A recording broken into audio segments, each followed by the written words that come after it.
Okay, I'm ready to get some information from the user. First, I'm going to ask how many hours they worked. Now, remember that because I'm using a J-option pane, I have to use my string variable, which I called input. So I'm just going to set that equal to a J-option pane show input dialog. Now, show input dialog. Now, I'm just going to make it a regular enter the hours you worked. I'm just going to use a normal input dialog box.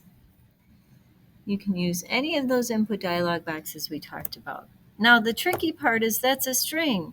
So I have to put in a try, bracket, bracket, enter. Okay, so I'm going to try to get that hourly wage in as a double. So to do that, I'm going to say hourly wage is my double variable equals double dot parse double of whatever input they just entered.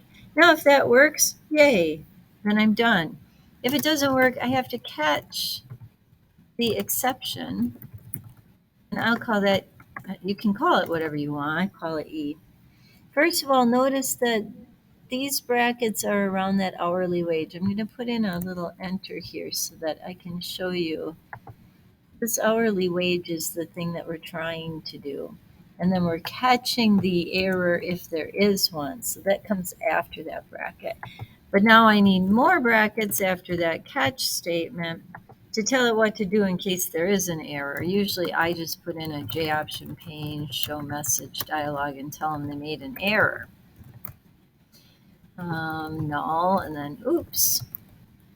Sometimes I even tell them what they put in is not valid. And usually I say I will use 0. To let them know that they entered something that wasn't valid, but I'm going to put something in because otherwise my program's going to crash when I try to use something. Then I can either set the hourly wage equal to 0 here,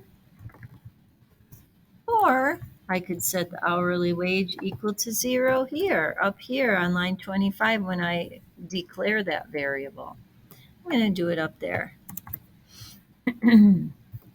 Okay, so there I got the information for the hours they worked. I'm going to do exactly that same thing to get the information for how much they make per hour. So control, I'm even going to copy paste that because all I have to do is change the words in here.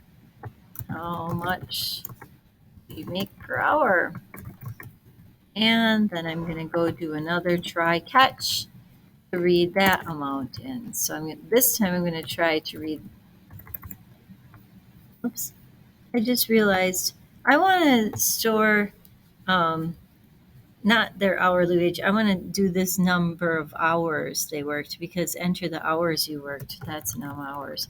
I mean, it's just a variable, but still, num hours would make more sense. Hourly wage would make sense down here. I'll do hourly wage. Same thing, double dot parse double of that input that they just entered. And I'm even going to just copy and paste exactly that same catch statement. There. Now when I run it, oops, I haven't saved it yet. But now when I run it, I don't get any errors. It says operation complete. And you probably can't see this on your screen, but I can see on my screen that it just says operation complete. Probably can't see that on there. So I haven't called on it yet. Nothing's going to happen, but I know that it's working. So if you want to see how to make your calculations, you can watch the next video.